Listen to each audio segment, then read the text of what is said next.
بسم اللہ الرحمن الرحیم۔ السلام علیکم ورحمۃ اللہ۔ مصر میں ایک صاحب خیر شخص تھے جو اہل ضرورت اور فقراء کے لیے چندہ کر دیا کرتے تھے۔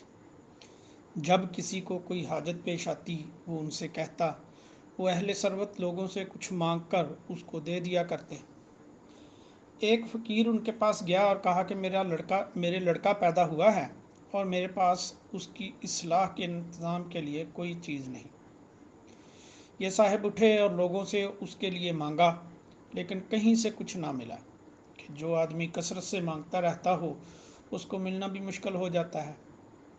یہ سب سے مایوس ہو کر ایک سخی کی قبر پر گئے اور اس کی قبر پر بیٹھ کر یہ سارا قصہ بیان کیا، اور وہاں سے اٹھ کر چلے آئے اور واپس آ کر اپنے پاس سے 1 دینار نکالا، اس کو توڑ کر 2 ٹکڑے کیے اور ایک ٹکڑا اپنے پاس رکھ لیا اور دوسرا اس فقیر کو دے دیا۔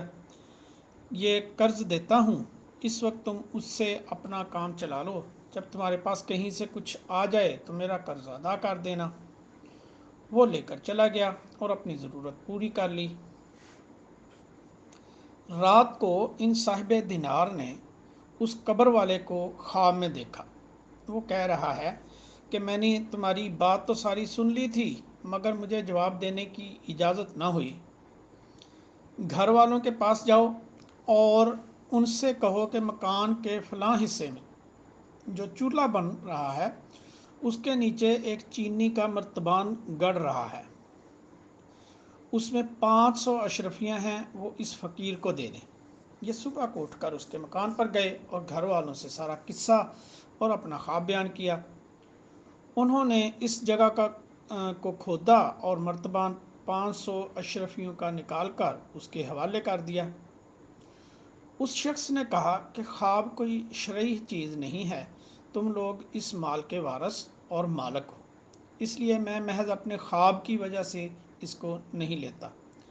مگر ان وارثوں نے اصرار کیا کہ جب وہ مر کر سخاوت کرتا ہے تو بڑی بے غیرتی ہے کہ ہم زندہ سخاوت نہ کریں۔ ان کے اصرار پر اس نے وہ اشرفیاں لے کر اس فقیر کو دے دی اور سارا قصہ سنایا۔ اس نے ان میں سے 1 دینار لے کر اس کے 2 ٹکڑے کیے، ایک ان صاحب کو اپنے قرض کی ادائیگی میں دیا اور دوسرا ٹکڑا اپنے پاس رکھ کر کہا کہ میری ضرورت کو تو یہ کافی ہے، باقی یہ سب رقم میری ضرورت سے زائد ہے، میں اس کو لے کر کیا کروں گا۔